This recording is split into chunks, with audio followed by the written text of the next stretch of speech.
I left one calm note on a stranger's car, and somehow by dinner, people were acting like I had attempted to personally manage the entire public street, which I did not. I did not yell. I did not block anyone in. I did not stand outside with a clipboard. I simply noticed something, and apparently noticing is controversial now. It started Tuesday afternoon. I was in my kitchen rinsing a mug when I saw a dark sedan parked across the street, 2 houses down near the mailbox. It was not parked illegally. Let us be accurate. It was not blocking a driveway. It was not on the grass. It was not in front of a hydrant. It was technically on a public street. I know, but legal and respectful are not the same thing. You can legally bring tuna onto an airplane. That does not mean society has to applaud your confidence. And confidence was the issue. This car had too much of it. It sat there like it had been invited, welcomed, and handed a dessert menu.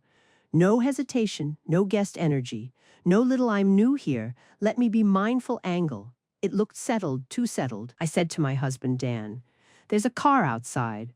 Without looking up from his sandwich, he said, "Okay, that is the level of neighborhood readiness I live with." I said, "It's not one of ours." He looked out and said, "Maybe someone has a guest." I said, "Guests park like guests." He said, "It looks parked." Exactly. It looked too parked. If you appreciate basic neighborhood standards, subscribe, because apparently noticing a strange car with too much confidence is now considered a personality defect. At first, I did nothing. I want that recognized. I did not run outside. I did not knock on the window. I observed. Observing is not interfering. People love changing words when they want a reasonable woman to sound unstable. Around 5 o'clock, a man got out of the car. Adult man, normal clothes, phone in one hand, reusable grocery bag in the other, nothing alarming. He walked toward the yellow house at the end of the block, the one that used to belong to the Thompsons before months of renovations, contractor vans, and one portable toilet situation. Nobody wanted to discuss honestly. The new owners barely wave. They do that vague little hand lift that says, "Please do not ask us anything specific."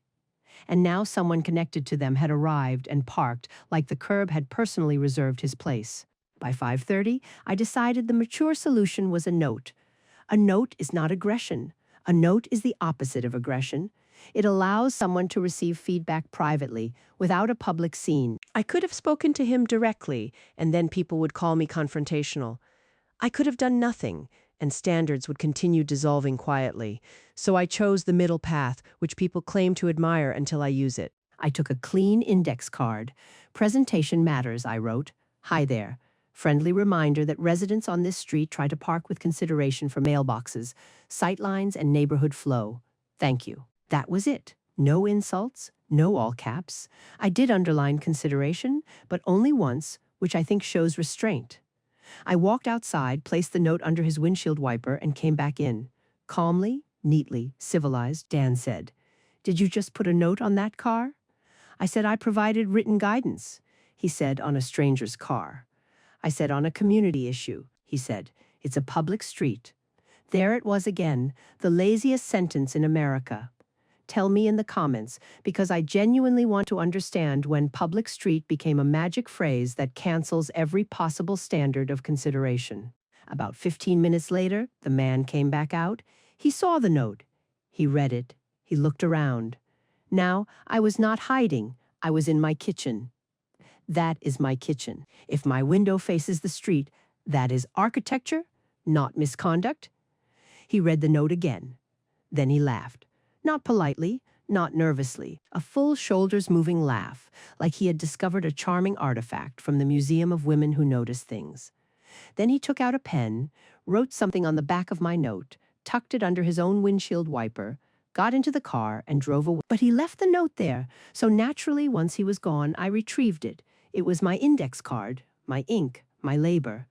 That is called recovering documentation. On the back he had written, "Thanks, I'll try to park less confidently next time." Some people would call that funny. I call it dismissive. Because when someone gives sincere feedback about neighborhood flow and your response is sarcasm, what you are really saying is, "I do not value the invisible labor that keeps communities functional." I showed Dan. Dan laughed, not loudly, but enough that I had to reassess the emotional safety of the kitchen. I said, "So you're on his side?" Dan said, "I don't think there are sides. That is what people say when they are on the wrong side but still want dinner." That evening I posted in the smaller neighborhood group chat, where people usually understand that loud and neighborly are not always the same word. I wrote, "Has anyone else noticed unfamiliar cars parking unusually close to mailboxes lately? Just wondering if we need a shared reminder about street courtesy." Perfectly neutral. I did not name him. I did not describe him. I simply asked a civic question. Marcy replied with a thumbs-up emoji, which could mean anything because Marcy communicates like a seasonal throw pillow.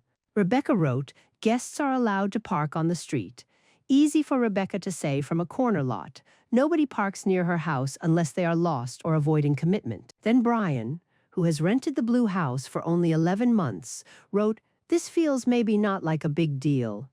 That was when I knew the chat had shifted. Once someone says, "Not a big deal?" they have already decided your concern exists mainly for entertainment, I replied. I agree, it is not a big deal yet. That is why I'm raising it early. That is called prevention. People love prevention when it is sunscreen or dental cleanings. But when a woman applies prevention to parking etiquette, suddenly everyone becomes a civil liberties attorney. The next morning, the car returned. Same spot, same posture. Maybe 6 inches farther from the mailbox, which technically acknowledged my note while pretending not to.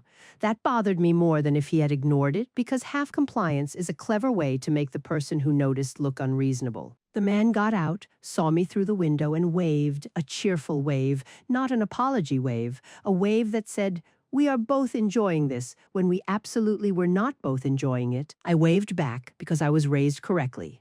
Then I wrote in the group chat, "Update, same car is back, slightly adjusted."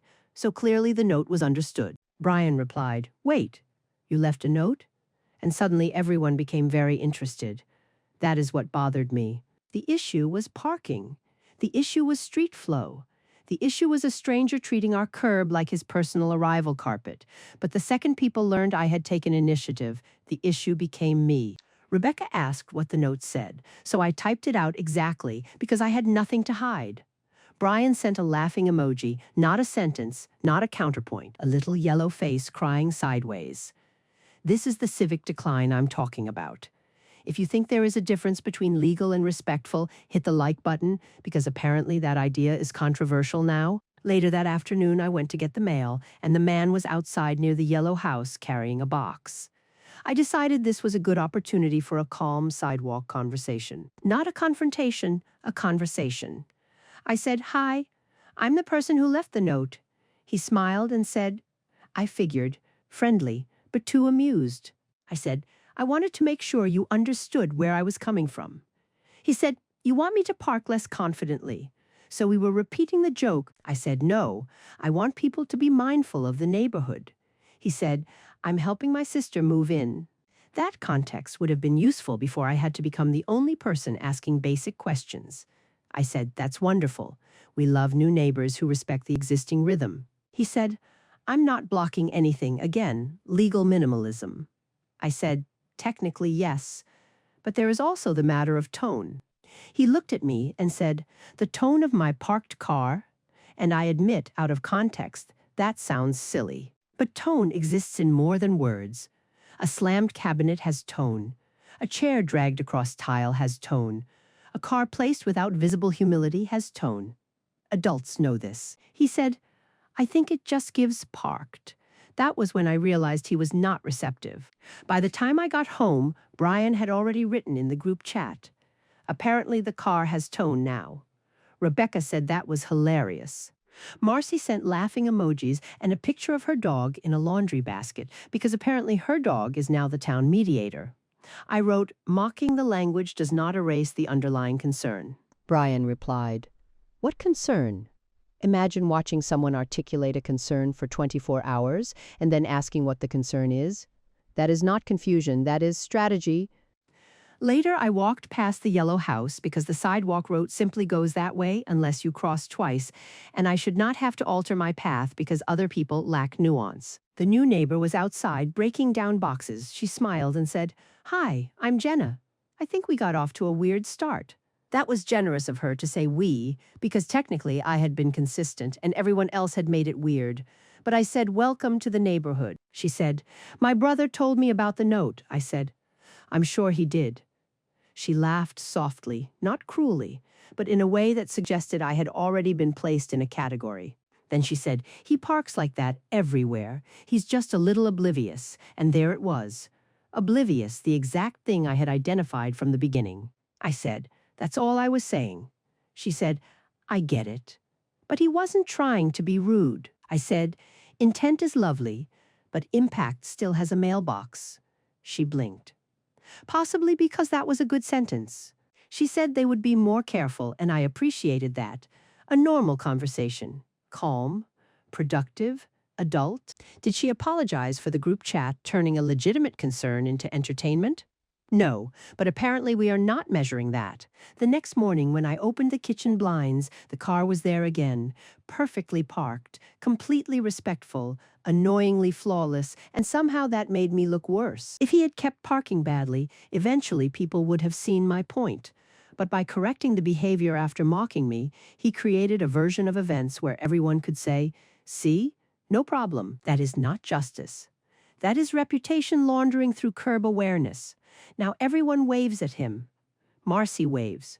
Rebecca waves. Brian waves like they survived something together. Even Dan waved once while taking out the recycling, which I saw and chose not to address immediately because marriage requires timing.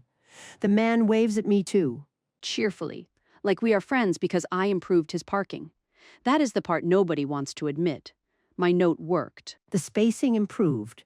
The mailbox sightline stayed clear. The street flow returned. The behavior changed. But am I getting credit? Of course not. A woman identifies an issue early. People laugh. The issue quietly improves. And then everyone pretends improvement was inevitable. Subscribe and turn on notifications, because next time I will explain the grocery store cart situation in detail. And yes, there was a cart return less than 12 feet away. As for the confident car, I have decided to take the high road. I still notice it, obviously. I still know exactly how it is parked, obviously, but I do not say anything now. Because apparently the price of maintaining standards is being treated like the villain in a children's movie about friendship. So yes, I left a note. Yes, I used the phrase neighborhood flow. Yes, I believe cars can have a tone. And yes, I would do it again, though perhaps with slightly smaller handwriting so nobody could accuse me of emphasis. People can laugh. People can pretend I overreacted, because pretending that is easier than admitting I was early. But the street is calmer now. The mailbox is clear. The car parks with humility. And if everyone wants to enjoy the benefits of my standards while mocking the woman who protected them, that is between them and whatever remains of community gratitude. Next time, I will be talking about the grocery store incident, because apparently moving someone else's abandoned cart 2 spaces over is now considered creating tension in the parking lot. But that is another story. My side of the story, obviously.